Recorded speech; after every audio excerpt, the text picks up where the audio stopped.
안녕하세요. 얼마 전 홀로서기에 성공한 30대 후반 여성이에요.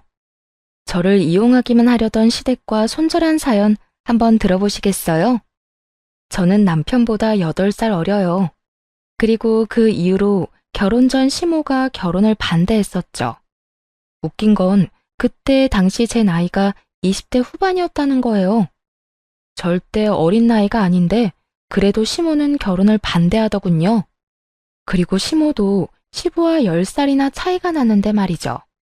결혼을 안 했더라면 차라리 나았을 텐데 어쩌겠어요.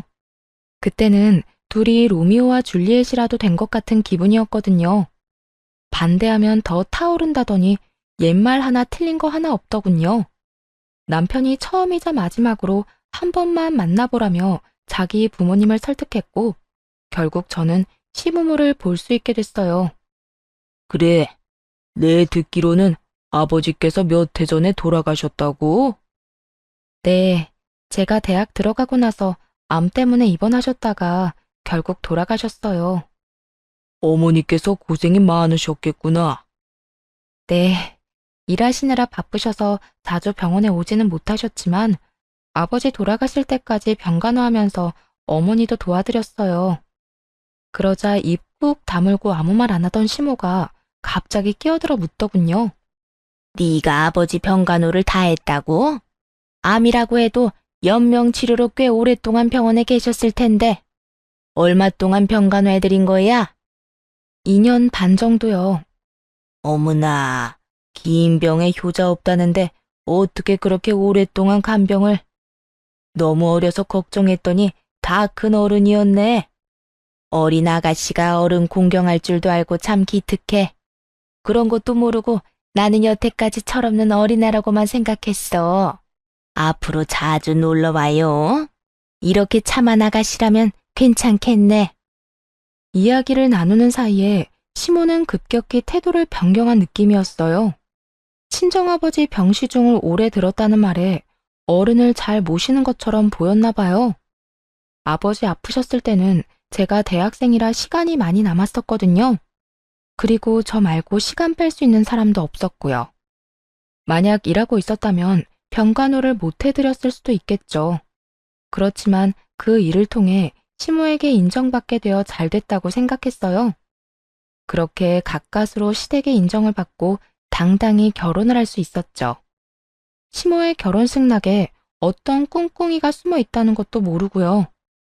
그때는 그저 어른들 잘 모시면 되겠지 하며 편하게 생각했던 것 같아요. 그렇게 결혼을 하고 나이가 많은 남편 때문에 이세를 좀 빠르게 갖기로 했어요. 그런데 생각보다 자연 임신이 잘 안 되더군요.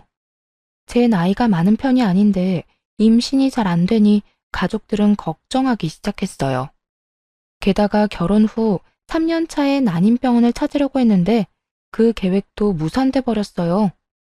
시부가 뇌졸중으로 쓰러졌다는 연락을 받았거든요. 산부인과 예약을 취소하고 급히 시부가 있는 병원으로 달려갔죠. 남편은 의사와 간호사에게 붙들려 시부 상태에 대한 이야기를 듣고 있었어요. 그러던 중 시모가 다가와서 그러더군요. 아가, 네 시아버지 뇌졸중으로 실려온 거야. 당분간 입원해 있어야 하고 병원에서 통합 간병인지 뭔지를 해준다는데 네 시아버지가 워낙 깔끔한 성미잖니. 바로바로 원하는 거 안 해주면 짜증내고 기분도 많이 안 좋아질 텐데 걱정이다. 나는 늙어서 힘도 없고 아는 것도 없으니 의지가 안 될 거고. 그러니 네가 시아버지 병수발 좀 들 수 있겠니? 아버님 퇴원하시고 나서요? 아니, 퇴원하려면 아직 한참 멀었어. 그 전에 병원에서 돌봐줄 사람이 필요해. 더 할 필요는 없고 딱 네 아버지 병간호했던 것만큼만 하면 돼. 아, 그러면 일 끝나고 와서 저녁에 봐드리면 될까요? 저녁에? 제대로 병간호하려면 일 그만둬야지. 저녁에만 필요한 거면 뭐하러 너한테 부탁하겠니? 그러니까 잘 좀 부탁한다. 네가 해본 적 있다니 이렇게 부탁하는 거야. 일을 그만두라고요? 그건 남편이랑 상의해봐야 할 것 같아요. 저희 결혼하면서 집 산다고 지금 대출금도 많이 남았고요. 당장 일을 그만두면 수입이 확 줄어서 큰일인데. 예, 네 남편이 그 정도 능력도 없겠니? 아버지가 아픈데 돈 때문에 뭐라 하진 않겠지. 그럼 일 언제부터 그만둘지 알아보고 연락다오. 최대한 빨리 그만두고 간호 좀 해드려. 벌써부터 짜증을 내서 큰일이야. 시모는 제가 무조건 병수발을 들 거라는 생각을 하고 있더군요. 마음이 참 착잡했어요. 애를 가지려면 병원을 꼬박꼬박 다녀야 하는데 시부 병수발을 들라니. 매일매일 병수발을 들다 보면 2세 계획은 무산되고 애 없이 몇 년을 더 있어야 할 테니까요. 게다가 중간에 애가 생겨도 문제였죠. 임신했다고 병수발을 들게 하지 않으리라는 보장도 없잖아요. 혼자 아무리 고민해봐야 답은 안 나오니 일단 남편에게 말해보기로 했어요. 오빠, 어머님이 나더러 아버님 병간호하래. 내가 경험이 있으니까 부탁하신 것 같은데 우리 2세 계획은 좀 미뤄질 것 같은데 괜찮아? 괜찮지.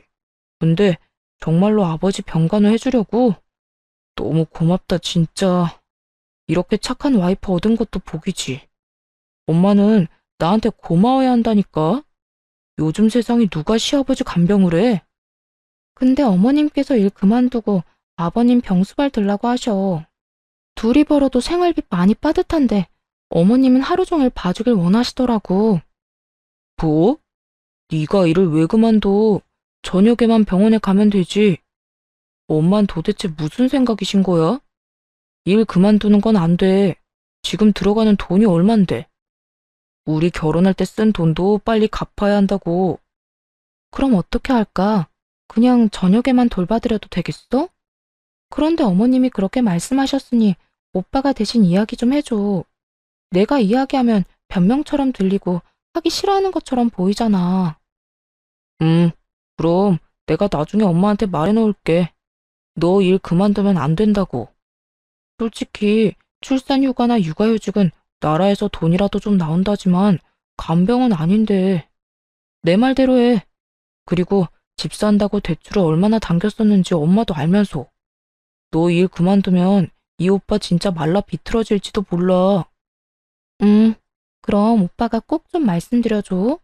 나도 일해야 해서 하루 종일 봐드리기는 어렵다고. 그럼 그렇게 알고 저녁에만 아버님 병간호 해드릴게. 그래. 저녁에도 너무 늦게까지 있지 말고 9시 넘으면 집에 와. 어차피 그 시간 넘도록 남아있는 사람도 없을걸? 그렇게 남편과 대화를 하고 한결 홀가분해진 마음으로 시부의 병실을 찾아갔어요. 그리고 시모에게 말했죠. 어머님, 오빠한테 혹시 연락 받으셨어요? 무슨 연락? 나는 연락받은 거 없는데. 왜? 무슨 일 있니? 무슨 일이 있는 건 아니고요. 아버님 병간호에 대해 이야기했더니 일은 그만두지 말라고 했거든요.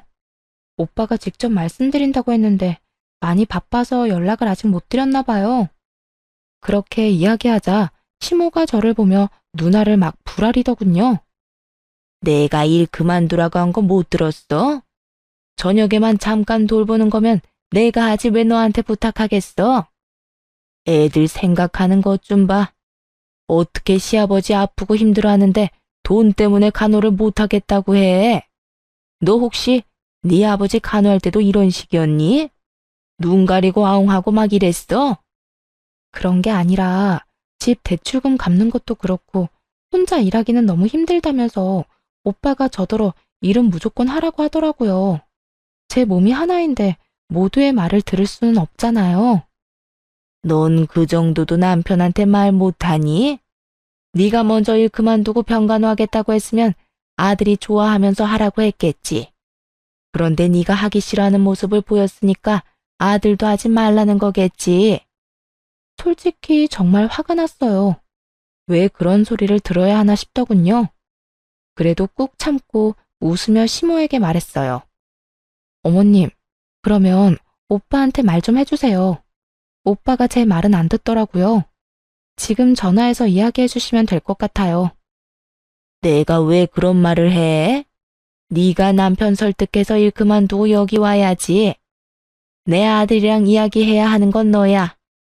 가만 보니 얘가 아들이랑 내 사이를 이간질시키려고 하네. 대체 뭐가 이간질이라는 건지 정말 묻고 싶더라고요. 그 나이를 먹도록 이간질의 뜻도 모르나 봐요. 둘의 바람을 동시에 들어줄 수가 없어서 얘기 좀 해보라는 게 어떻게 이간질인지. 딱 보니 시모는 이런 생각인 것 같았어요. 일은 다 며느리인 너에게 맡겨야겠지만 내 아들이랑 싸우기는 싫다. 그 얕은 수가 다 보여서 너무 열받았어요. 아니, 누가 병수발 안 든다고 했냐고요. 기껏 양보해줬으면 해결 안 된 나머지는 어떻게 할 건지 이야기를 끝내야 하잖아요. 돈 때문에 절대 일을 그만두면 안 된다는 남편. 일을 아예 그만두고 하루 종일 시아버지 병수발을 들라는 시어머니. 그 사이에서 더 이상 이리 치이고 저리 치이고 싶지 않더군요. 그래서 일단 직장의 연차부터 일주일치 한꺼번에 제출했어요. 그리고 나와서 남편에게 말했죠. 오빠, 나 내일부터 일 안 해. 어머님 말씀대로 낮에도 아버님 병간호하려고. 오빠가 어머님한테 말 안 한 것 같더라. 어머님도 오빠한테 말하기 싫다고 하시고. 그래서 그냥 내가 일 그만두고 하루 종일 아버님 수발 들기로 했어. 뭐? 이렇게 갑자기 일을 그만두면 어떡해? 그럼 내가 뭘 어떻게 할 수 있는데. 어머님이 나더러 하루 종일 간병하라고 하시는데 그렇다고 어머님이랑 싸워? 그러면 오빠가 좋겠어? 구구절절 맞는 말만 하자 남편은 아무 말도 못하고 한숨만 쉬더군요. 속으로 쌤통이다 싶었어요. 그러게 미리 둘이서 이야기 다 끝냈으면 이럴 일 없잖아요. 그제야 남편도 저한테 화만 내고 있을 수는 없다고 생각했나 보더라고요. 여보세요, 엄마. 도대체 이게 무슨 짓이에요? 며느리가 시아버지를 저녁에만 봐주면 되지. 무슨 하루 종일 부려먹으라고 일까지 그만두라고 하냐고요. 너 지금 네 마누라 편드니? 걔가 뭐라고 해? 걔가 이 말 저 말 안 가리고 전하면서 우리 싸우도록 만드는 거지? 도대체 무슨 소리 하시는 거예요? 엄마가 일 그만두라고 윽박질렀다면서요. 그러니 와이프가 결국 그대로 했다잖아요. 온종일 며느리 공짜로 부려먹을 생각이면 차라리 간병인 사서 쓰세요. 아버지 앞으로 보험 나오는 것도 있잖아요. 와이프한테 한 달 월급만큼 안 줄 거면 일 시킬 생각도 말고요. 얘는 너희 아버지 앞으로 나오는 돈을 왜 그런 데다 쓰니? 아버지 아파서 또 목돈 들면 어떡하려고. 집안에 노동력이 있으면 써야지 왜 아껴? 너 능력 없니? 혼자 벌어서 살림 꾸릴 만큼의 능력도 안 돼? 제가 결혼할 때 뭐 부모 덕이라도 봤어요? 저한테서 능력 찾지 말고 엄마나 잘해요. 아빠는 엄마 남편인데 엄마가 알아서 책임지고 수발 드는 게 맞지. 일하는 며느리 직장까지 관두게 하고서 이러는 건 아니죠. 겉으로는 남편이 저를 위하는 것 같았지만 사실은 아니라는 걸 잘 알고 있었어요. 생활비가 줄면 자기 용돈도 줄 테니 그게 걱정돼서 싸워주는 거였죠. 어쨌든 손 안 대고 코 푸는 기분으로 두 사람이 싸우는 거나 잘 듣고 있었어요. 네가 이렇게까지 말이 안 통하는 인간인지 처음 알았네. 어떻게 네 아버지가 아픈데 생판 모르는 남을 간병인으로 쓰라고 할 수가 있어? 그것도 아버지 보험금으로. 아버지가 아플 때를 대비해서 들어놓은 보험이잖아요. 이럴 때 안 쓰면 언제 써요? 엄마야말로 공짜로 며느리 막 가져다 쓰지 마세요. 저녁에 잠깐 가서 봐준다는 것도 겨우 시간 내는 거였는데. 남편은 정말로 자기 혼자 외벌이 할까봐 걱정됐는지 적극적으로 나서더군요. 결국 시모는 아들한테 밀려서 돈 주고 간병인을 쓰게 됐죠. 그리고 싸우다가 의가 상했는지 저녁에도 병간호하러 오지 말라고 하더군요. 결과적으로는 매우 잘 된 거죠. 그렇게 저는 직장도 지켰고 시부 간병도 안 하게 됐어요. 시부는 1년 정도 입원해 있다가 퇴원했어요. 그 1년 동안은 재활치료할 겸 요양병원으로 옮겨가고 있었고요. 뇌졸중 걸린 분들 특유의 걸음걸이로 걷게 되셨지만 심한 정도는 아니었어요. 집으로 와서는 시모가 시부 수발을 들었어요. 그때도 시모가 대신 수발을 들어달라고 했는데 남편이 사전에 거절했거든요. 그런데 잘 지내는 듯했던 시부가 3년 만에 다시 입원하게 됐어요. 또다시 뇌졸중으로 이번에는 반대쪽 뇌에 문제가 생겼다더군요. 안타까운 소식에 적극적으로 병간호에 나서기로 결정했죠.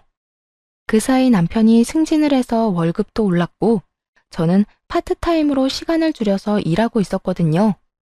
오전에만 일을 하니 오후부터 저녁에는 시간을 충분히 낼 수 있었어요. 그렇게 하겠다고 전했는데 시모는 고마움의 표시를 전혀 하지 않더군요. 마치 당연한 일을 한다는 듯이 말이죠. 그리고 시부를 저에게 맡겨두고는 병원에 와보지도 않았어요. 그래도 오전에는 시모가 와 있을 줄 알았는데 아예 발걸음조차 안 하더군요. 그렇게 저 혼자만 시부 간병하고 의료진 이야기를 듣고 시부에게 필요한 것들을 준비하는 나날이었어요. 게다가 남편도 많이 바쁜지 매일같이 야근하고 병문안도 제대로 오질 못하더라고요. 그 상태로 2달 정도 흘렀는데 어느 날부터 시모가 함께 간병하기 시작하더군요. 뭐 힘쓰는 일은 제 몫이었고 시모는 그냥 의료진 말 정도만 듣긴 했지만요. 문제는 시모가 사람을 괴롭게 만든다는 거였어요. 예, 이거 좀 문제 있어 보이지 않니? 가서 간호사한테 이야기하고 오너라. 그리고 이게 뭐야? 옆에 좀 치우고 살아. 무슨 서랍에 네 물건만 한가득하니? 이렇게 사사건건 짜증을 마구 냈죠. 하루는 집에 잠깐 갔다 와야 할 일이 있어서 시모에게 말했거든요. 어머님, 저 잠깐 집에 다녀와야 하는데 아버님 잠깐만 봐주세요. 한 30분이면 돼요. 그날은 사실 남편 생일이라 남편이 오기 전에 미역국이라도 만들어 두려고 했어요. 남편이 야근을 한다길래 저녁 시간 맞춰서 집에 잠깐 가려고 했는데 시모가 갑자기 저를 붙잡더군요. 집에는 갑자기 왜 가니? 여기 지금 할 일 안 끝난 거 안 보여? 어머님, 오늘 그이 생일인데 야근한대요. 미역국이라도 먹여야죠. 아침에 제가 일찍 출근하는 바람에 미역국도 못하고 나왔거든요. 참나, 지가 알아서 사 먹었겠지. 한 번쯤 안 먹어도 큰일 안 생긴다. 오늘 너희 시아버지 심기가 불편해 보이니까 저녁까지 있다가 가. 걱정되면 내가 아들한테 전화해주마. 다 큰 놈이 미역국 정도는 알아서 먹겠지. 시모의 말에 좀 의아해졌어요. 생일에 미역국 못 먹으면 마치 인생 말아먹는 것처럼 굴던 사람이 바로 시모거든요. 그런 사람이 아무렇지 않게 이런 말을 하다니. 솔직히 이해가 안 갔습니다. 그런데 이상한 건 그뿐만이 아니었어요. 그 뒤로도 어쩌다 저녁에 집으로 가려고 하면 꼭 못 가게 하더라고요. 이상하다 싶어서 하루는 시모가 없는 틈에 간호사에게 말해두고 집으로 향했어요. 시모가 왜 집에 못 가게 하나 궁금했거든요.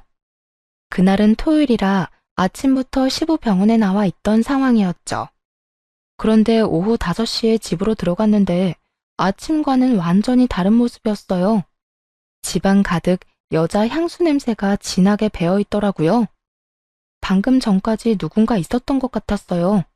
게다가 목욕탕은 다 젖어 있었죠. 남편이 씻고 나간 걸 수도 있지만 결정적으로 싱크대에 2인분의 식기가 있었어요. 순간 머릿속에 수많은 생각이 지나가더군요. 남편이 누군가와 함께 있었고 씻고 방금 나갔다는 건 확실해 보였어요. 설마 바람을 피우나 싶어 초조하게 입술만 깨물고 있었죠. 남편에게 추궁할까 했지만 이 진한 향수의 주인이 여자가 아닐 수도 있잖아요. 바람은 아닐 거라는 작은 희망을 붙잡았죠. 그래도 혹시 모르니 그날 저녁 인터넷으로 녹음기를 여러 개 샀어요. 그리고 아침에 출근하기 전에 항상 그걸 틀어놓고 나왔죠. 안방, 거실, 부엌에 몰래 숨겨두고 며칠간 확인을 했어요. 처음 며칠은 조용하더군요. 그나마 이상한 점은 남편이 매일같이 늦게 온다는 점이었어요. 평일 내내 야근을 하는 건 아무래도 좀 수상하잖아요. 그러다 드디어 주말에 남편의 이중생활이 녹음기에 딱 걸리고 말았어요. 자기야, 와이프는 내가 이렇게 집에 왔다 갔다 하는데도 모르나 봐? 몰라. 요즘 많이 바쁘거든. 그러니까 내가 너 여기로 불렀지. 밖에서 노는 것도 좋지만 역시 집이 최고잖아. 와이프 몰래 스릴도 즐기고. 오는 시간이 좀 늦어졌으면 좋겠는데 그 여자는 단 한 번을 늦게 오는 법이 없어. 그러면 우리한테는 다행이지. 쓸데없이 빨리 오진 않을 거 아니야? 그런데 우리 집은 언제쯤 계약되는 거야? 얼른 거기서 살고 싶단 말이야. 계약은 벌써 끝났지. 이제 몸만 들어가면 돼. 엄마한테 돈까지 빌려서 가는 거니까 나중에 우리 엄마한테 잘해. 알았지? 걱정 마. 내가 어른들을 얼마나 잘 모시는데. 그래도 병수발까지 들기는 좀 힘들겠지만 혹시 집에 아프신 분은 없지? 어? 그럼 아픈 사람 없어. 다들 건강하셔. 그리고 아직 그런 거 생각 안 해도 돼. 그 여자랑 이혼하고 나면 생각할 문제지. 그래서 이혼은 언제 할 건데? 언제까지 나 이렇게 외롭게 둘 거냐고. 조금만 기다려줘. 때가 되면 내가 다 알아서 할 테니까 그때까지만 좀 참아. 알았지? 그런 대화가 함께 쪽쪽 소리까지 듣고 있으려니 귀가 썩을 것 같더군요. 게다가 시모에게 돈을 빌려서 상간녀와 살 집을 마련했단 말에 정신이 확 들었어요. 순간 남편에게 전화하려다가 말았습니다. 혹시라도 증거 불충분으로 이혼할 때 불리하면 어떡하나 싶어서요. 지금 이 상황만으로도 충분히 억울한데 재산 분할이며 위자료도 제대로 못 받으면 정말 억울할 것 같더라고요. 시모에게는 말을 해야 하나 말아야 하나 고민했어요. 팔은 안으로 굽는다는데 제 말이 통하기는 할까 하는 생각이 들었거든요. 그래서 결국 말하지 않기로 했어요. 그리고 조심스레 증거를 모으기로 했죠. 그런데 며칠 지나지 않아서 시모가 뜬금없이 이런 말을 하더라고요. 너 요즘 돈을 어디에다 쓰니? 내가 보니까 돈 쓸 곳이 없어 보이는데 왜 집에 돈이 없다고 했어? 네? 그게 무슨 말씀이세요? 아니, 너 네 남편한테 돈이 부족하다고 나한테 돈 좀 빌리라고 말했다면서. 설마 시아버지 병수발 하는데 돈 안 줬다고 그러는 건 아니지? 그렇게 말하며 시모가 눈을 새초롬하게 떠 흘겨보더군요. 그제야 남편과 상간녀가 나눈 대화가 떠올랐어요. 시모에게 돈을 받아 둘이서 살 집을 샀다는 그 대화 말이에요. 그러자 저도 모르게 화가 확 치밀었죠. 너 남의 돈 그렇게 함부로 가져가는 거 아니다. 가족끼리 이런 말 하긴 좀 그런데 매달 꼬박꼬박 갚아줬으면 좋겠어. 아들이 나중에 한꺼번에 갚아준다고 했는데 그게 마음처럼 되겠니? 차라리 매달 조금씩이라도 돌려받는 게 마음 편하지. 혹시 돈이 없으면 친정에서 빌려서라도 갚아라. 알았니? 그 말을 듣는데 진짜 한 소리 퍼붓고 싶더라고요. 내가 그걸 왜 갚냐고요. 지금 바람난 남편놈 두고 시부 병수발 들고 있는 이 현실만으로도 열받아 죽겠는데 솔직히 이때는 증거고 뭐고 다 때려치우고 떠나고 싶은 마음뿐이었어요. 꾹 참은 보람이 있는지 남편 뒷조사를 통해 분류는 제대로 잡을 수 있었어요. 상간녀는 같은 회사 직원이었더라고요. 그런데 녹음기에 남겨진 남편과 시모의 대화가 정말 충격적이었어요. 야, 너 이제 나한테 네 마누라 잡아두라고 시키지 마라. 그년이 눈치가 빨라서 이제 둘러댈 것도 없어. 엄마, 조금만 더 부탁해요. 조금 있으면 나도 그런 부탁할 일 없어요. 아니 근데 진짜로 너 안 들킨 거 맞니? 요새 걔 표정이 안 좋던데. 너 바람난 거 들키면 네 마누라가 시아버지 간호한다고 하겠어? 지금 당장 때려치우고 나가겠지. 아직 열심히 간호하고 있는 거 보면 모른다니까. 어차피 아버지 돌아가시면 그 여자 필요도 없어질 텐데 그때 돼서 이혼하자고 하면 지가 뭐 어쩌겠어요. 그러니까 좀만 참아요. 엄마도 편하고 좋잖아. 두 사람이 같이 짠 거였더라고요. 남편 놈은 외도 숨기려고 시모 이용했고 시모는 시부 간병 안 하려고 남편 도와 저를 붙잡아 둔 거고 둘 다 그나물의 그 밥처럼 폭삭 상한 인간들이었죠. 며칠 후 남편에게 아무 이유도 되지 않고 이혼하자고 말했죠. 증거를 들고 있으면서도 상간녀 이야기는 꺼내지도 않았어요. 왜냐고요? 그래야 남편놈도 뒤통수 맞은 제 기분에 반이라도 느낄 테니까요. 갑자기 무슨 이혼이야? 왜 그러는데? 아버지 병수발 드는 게 힘들어? 그러면 이달까지만 하고 그만둬도 돼. 이달 말이면 집 공사라도 끝나는 모양인가 보더군요. 그러니 우리 집을 외도 장소로 이용할 필요도 없을 것이고요. 대답도 안 하자 남편이 답답한 듯 캐묻더군요. 진짜 이럴 거야? 대답 좀 해봐. 왜 이혼하자는 건데? 당신이 생각해봐. 내가 왜 이혼하고 싶은 건지. 그렇게 말하니 더 미칠 것 같았나 봐요. 그러거나 말거나 남편 놈은 놔두고 그 다음날 바로 변호사 선임부터 했어요. 그리고 이혼 소송을 진행하기로 했죠. 변호사 선임한 날부터 당연히 시부 병간호는 하러 가지 않았어요. 발길을 뚝 끊었더니 시모에게서 전화가 오더군요. 전화를 받을 생각도 없었지만 사실 전화를 받을 수가 없는 상황이었어요. 왜냐하면 상간녀를 만나야 했거든요. 남편을 시부에게로 보내놓고 상간녀를 만나 잠깐 이야기하자며 카페로 갔어요. 남편과 같은 회사를 다니는 건 알고 있었으니 그 앞에서 기다렸죠.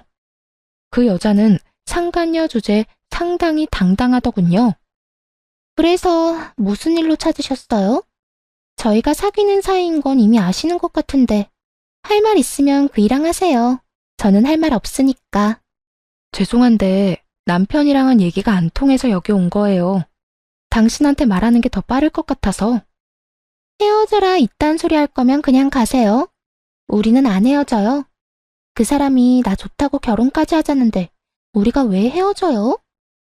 그러니까 이상하잖아요. 제가 남편한테 이혼해달라고 했는데 그 인간이 안 해주겠대요. 왜 그런지 좀 물어봐 주실래요? 평온하게 그렇게 말하자 여자가 잠깐 당황한 듯 말을 못하더군요. 그러더니 뻣뻣하게 웃으며 그랬어요. 그런 이야기하면 내가 흔들릴 거라고 생각했나 본데 착각이거든요. 어디서 헛소리를. 헛소리 아니니까 그쪽이 내 남편 설득해줘요. 내가 진짜로 이혼해준다니까? 정말이야? 거짓말인데 나한테 이러는 거면. 진짜로 맹세코 이혼해준다니까요? 아니면 녹음이라도 할래요? 증거로 쓸 수 있게. 내가 그 사람이랑 이혼하길 원한다는 증거 필요하잖아요. 좋아요. 그럼 녹음해요. 그 사람이랑 나 갈라놓지 말고 조용히 헤어져 주는 걸로. 솔직히 우리가 떳떳한 사이는 아니지만 그렇다고 사랑도 안 하는 그쪽이랑 계속 사는 건 또 아니잖아요. 서로 좋아하는 사람이랑 살아야지. 그러니까요. 살다 남편 불륜으로 이혼하게 될 줄은 상상도 못했네. 어쨌든 그쪽이 당장 이혼할 수 있도록 남편 설득 한번 시켜줘 봐요. 멍청한 상간녀는 그렇게 제 앞에서 남편에게 전화를 했어요. 스스로 불륜했음을 시인하는 내용을 잔뜩 녹음해놓고 말이죠. 자기야, 와이프랑 언제 이혼하는 거야? 빨리 이혼하고 우리 같이 살면 안 돼? 갑자기 또 왜 그래? 내가 때가 되면 말한다고 얘기했잖아. 그것도 못 기다려? 우리 애기가 왜 또 마음이 조급해졌지? 이제 당신 집도 생겼는데. 그때가 언젠데. 혹시 이미 이혼하자는 얘기 나온 거 아니야? 상대방이 먼저 이혼하자고 하면 무조건 이혼해. 알았지? 아니, 근데 도대체 무슨 때를 기다린다는 거야. 어쨌든 그런 게 있어. 와이프랑 나는 법적으로 얽힌 사이니까 마구잡이로 이혼할 수는 없다고. 최대한 내가 손해를 덜 보는 쪽으로 이혼을 해야 될 거 아니야. 그래야 자기랑 결혼할 때 더 도움이 되지. 자기가 손해를 덜 보는 게 뭔데? 지금 사는 집도 자기 거라서 이혼해도 재산 분할 거의 안 한다고 얘기하지 않았어? 상간녀의 마음을 얻기 위해서인지 남편이 거짓말을 야무지게도 했더군요. 그 집 살 때 제가 보탠 돈이 얼만데. 게다가 제 월급으로 생활비 충당해놓고 저런 말 하는 거 보니 진짜 역겨웠어요. 이혼 이야기 잘 꺼냈다 싶더라고요. 남편은 시부가 죽고 나서 제가 필요 없어지면 이혼하고 싶었던 것 같아요. 시부가 아프다는 사실을 상간녀가 모르고 있는 걸 보면 틀림없었죠. 어쨌든 두 번 다시 그 얘기 꺼내지 마. 나 안 그래도 지금 힘들고 바쁘다고. 자기도 이러면 내가 얼마나 더 힘들겠어? 이렇게 떽떽거리고 쪼아대는 거 와이프만으로도 좋게. 그러니까 조금만 더 기다려. 알았지? 상간녀의 마음을 아는지 모르는지 남편놈은 당장은 이혼 못한다고 못 박았어요. 상간녀는 그런 남편의 단호함에 열받았는지 끈질기게 물고 늘어지더군요. 그 모습을 보는데 솔직히 너무 웃겼어요. 남편은 이혼하지 않겠다고 하고 상간녀는 이혼하라고 닥달하는 상황이잖아요. 결국 상간녀는 남편에게 원하는 답도 못 듣고 전화를 끊어야 했죠. 카페에서 나오려는데 제 핸드폰이 또 울리더군요. 발신인을 확인해보니 역시나 시모였어요. 상간녀와의 용건도 끝났겠다 전화를 받았죠. 너 왜 안 오니? 오늘 내가 얼마나 중요한 약속이 있었는데. 너 때문에 지금 약속 깨고 혼자 병실 지키는 중이다. 어떻게 이렇게 생각이 없을 수가 있어? 못 오면 연락을 하든지. 지금 가는 길이에요. 가서 말씀드릴게요. 딱 그 말만 하고 전화를 끊고서 시부가 있는 병원으로 향했어요. 병실에 들어갔더니 시모가 미친 듯이 화를 내더군요. 야, 너 그따위로밖에 말을 못해? 뭐, 지금 가는 길이에요? 가서 말씀드릴게요? 어떻게 그런 말을 해, 건방지게. 와서 죄송하다. 무슨 일 때문에 늦었다. 그러고 무릎 꿇고 사과해야 되는 거 아니야? 시모가 앞에서 뭐라고 떠들든 귓등으로도 안 듣고 할 일만 했어요. 바로 제 짐을 챙기는 일이요. 시부 병간호를 더 이상 할 필요는 없잖아요.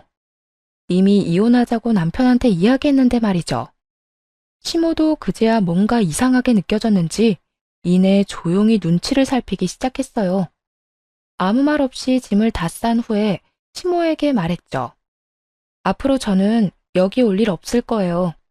아버님 수발은 이제 남편 상간녀한테 부탁하시면 되겠네요. 남편한테 좋은 여자가 있다는데 제가 힘들게 수발될 필요 없잖아요. 안 그래요? 그렇게 말하자 시모가 깜짝 놀랐는지 아무 말도 못하고 눈을 피하더군요. 그런 시모에게 한마디 더 해줬어요. 어머님도 참 고생하셨어요. 여태까지 아들 바람 피우는 거 도와주시느라. 이제 저희 이혼하고 나면 그런 짓은 안 하셔도 되니까 좋겠네요. 신경 쓸 일이 하나 줄잖아요.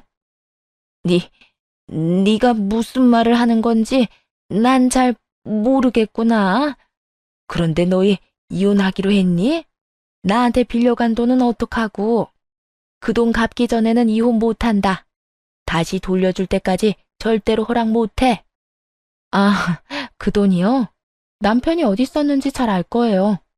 저도 들은 적만 있는데 아마 상간녀 집 사주는 데 썼을걸요? 그러니까 돈 받고 싶으시면 상간녀한테 가서 달라고 하세요. 원하시면 제 금융기록 다 까봐도 상관없고요. 그 이야기를 듣자마자 시모가 노발대발하더군요. 미친놈이 그 돈을 상간녀한테 줬다고? 나한테는 분명히 네가 필요해서 가져간다고 했는데. 그러더니 곧바로 남편에게 전화를 하더군요. 너 어디야? 당장 네 아버지 병원으로 튀어와. 왜 그래요? 안 그래도 병원 앞이에요. 연락을 안 받았더니 남편도 마침 이 병원으로 저를 찾으러 왔더군요. 야 이놈아, 너 내 돈 어쨌어? 그 돈 상간녀한테 줬다는 게 진짜야? 너 그년한테 얼마나 줬어? 엄마, 미쳤어? 갑자기 무슨 상관녀야. 와이프가 오해하잖아요. 무슨 착각하고 그런 말 하는지 모르겠는데 그만 좀 해요.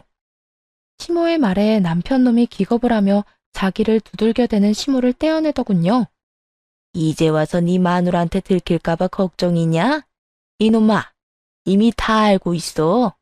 네 상간녀가 내 돈 가져간 것까지 알고 있더라. 너 도대체 뭐 하고 다닌 거야? 내 돈 받을 수 있는 건 맞아? 그러자 시모보다 더 절박한 표정으로 남편이 저를 바라보며 말했어요. 여보, 아니야. 당신이 오해하고 있는 거야. 내가 다 설명할 수 있어. 나는 오해하고 있는 거 하나도 없어. 그러니까 앞으로 당신 아버지 병간호는 상간녀나 시켜. 사랑하는 남자 아버지니까 그 수발도 다 들겠지. 예비 시어머니한테 빌려간 돈도 다시 돌려줄 테고. 지금 안 보여? 어머님 돈 못 받으실까봐 눈에 핏발 선 거. 꼭 돌려주라고 전해줘. 그렇게 말하자 시모는 새삼 또 열받았는지 남편 놈 멱살을 붙들고 소리치더군요. 너 당장 내 돈 가져와. 아니면 네가 매달 이자까지 쳐서 갚든지. 무려 7천만 원이나 처먹고 입을 싹 닫아? 네가 아들놈이야? 여자한테 미쳐가지고 엄마를 속여? 아, 진짜. 그만 좀 하라고요.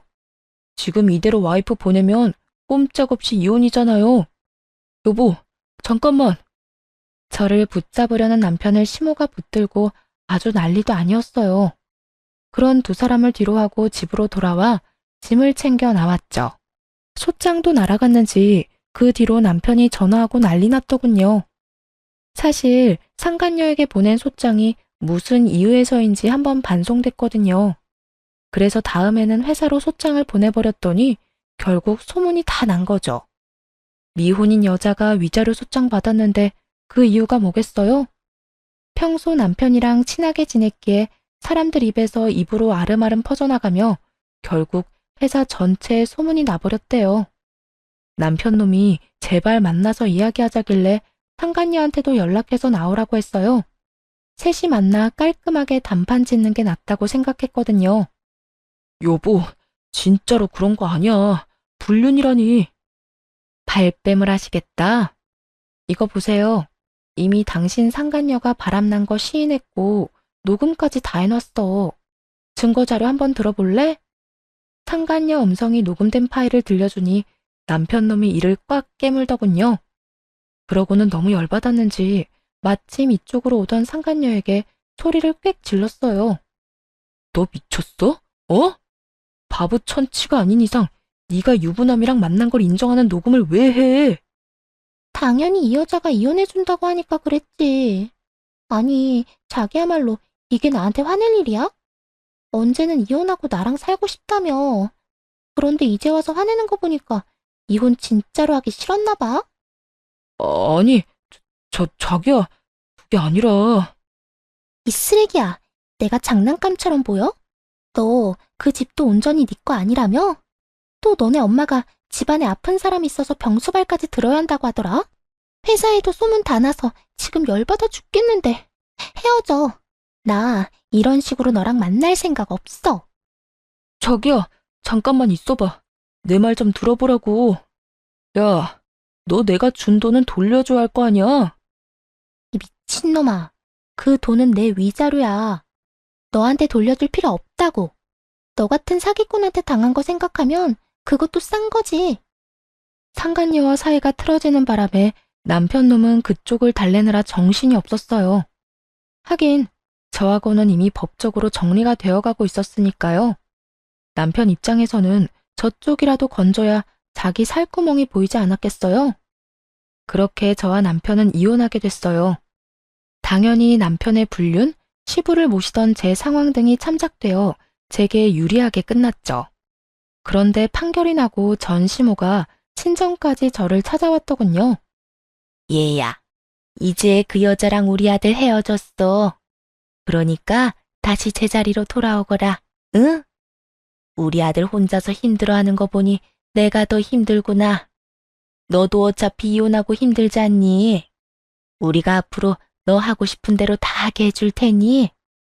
아주머니, 저는 다시 돌아갈 생각 추호도 없어요. 두 사람이 한 행동이 괘씸해서 싫어요.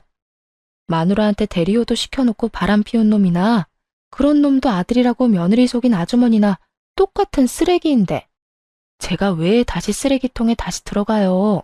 안 그래요? 너 지금 우리한테 쓰레기라고 했어? 그럼 쓰레기가 아니면 뭐예요? 인간이라고 하기엔 한 짓이 너무 더럽잖아요. 저한테 이런 취급 계속 받고 싶은 거 아니면 앞으로 찾아오지 마세요. 결국 전 시모는 좋은 소리 하나도 못 듣고 쫓겨나듯 나갔어요. 정말 괘씸하기 짝이 없었어요. 사람을 한껏 기만해놓고 이제 와서 다시 돌아오라뇨? 제대로 용서를 구한 적도 없으면서 그저 자기들이 힘들어서 찾아왔으면서 이혼하고 나서 전 남편이 힘든 상황에 처한 건 맞아요. 아니, 자기가 뿌린 대로 거둔 상황이죠. 저한테 재산 분할해주고 위자료까지 줘야 해서 살고 있던 집도 팔아야 했고, 상간녀와는 싸우고 헤어지는 바람에 그쪽 집으로도 돌아갈 수 없게 됐거든요. 그러니 결국에는 자기 부모님 댁으로 비집고 들어갔다고 하더군요. 게다가 전 시모는 병수발 들어주던 며느리 잃고 아들에게 빌려준 돈도 못 받았어요. 상간녀가 집을 팔긴 했지만 그 돈을 상간녀 위자료로 저한테 줬다고 하더라고요. 상간녀는 자기 돈으로는 절대 줄 생각 없다고 말했다고 하고요. 전 남편에게는 그게 말도 안 되는 일이었나 봐요. 헤어졌으니까 상간녀 위자료는 네가 내라며 상간녀를 엄청 쫓아다녔다고 하더군요. 그렇게 죽고 못 살 것처럼 사랑하더니 한순간에 죽일 것 같은 원수지간이 된 게 웃기지도 않았어요. 저딴 가벼운 사랑 때문에 제 인생이 망가지다니 조금 씁쓸하기도 했어요. 얼마 전에 전 시부가 입원한 병원에 간 적이 있어요. 가까운 지인 한 분이 입원하게 돼서 병문안을 하러요. 그런데 하필 전 시부 병실과 가까웠는지 안에서 얘기하는 소리가 다 들리더군요. 전 시모와 전 남편 목소리였어요. 너 내 돈 언제 갚을 거냐? 능력도 없는 놈이 계집질하다가 이혼당하고 돈까지 날려? 너를 믿은 내가 바보지. 그 돈이 어떤 돈인데? 내 노후자금 탈탈 털어서 상간녀한테 갖다 바친 네 놈이 제일 나빠 이놈아. 그러는 엄마는 뭐 잘한 거 있어? 아버지 병수발 들어야 하는 건 왜 그 여자한테 미리 말해가지고. 그 여자랑 헤어졌으니까 그 돈을 못 받은 거지. 아우, 진짜 미쳐서 돌아버리겠네. 아니, 뭔 도둑질도 손발이 맞아야 하지. 사람의 탈을 쓰고 어떻게 저렇게 막말을 할 수가 있을까요? 그냥 두 사람 다 참 힘겹게 사는구나 싶었어요. 시모는 아침부터 저녁까지 시부 간병하느라 힘들어 죽고, 남편 놈은 여자도 잃고 돈도 잃고 직장에서 퇴사 권유까지 받았다고 하더군요. 결국 권고사직으로 퇴사했다는데 지금쯤 두 사람이 반성은 하나 궁금하긴 하네요. 몇 번이고 연락이 왔지만 다 거절했어요. 저도 이제는 제 인생 살아야 하지 않겠어요? 한동안은 후련하기도 했지만 눈물도 많이 흘리며 지냈어요. 사랑을 잃어서 아프다기보다는 배신당한 아픔이 참 컸거든요. 다른 사람을 이제 믿을 수 있을까? 의문이 들기는 하지만 그래도 아직 세상에는 좋은 사람도 많다는 걸 믿고 싶네요. 긴 글 읽어주셔서 감사합니다. 모두 행복한 하루 되세요.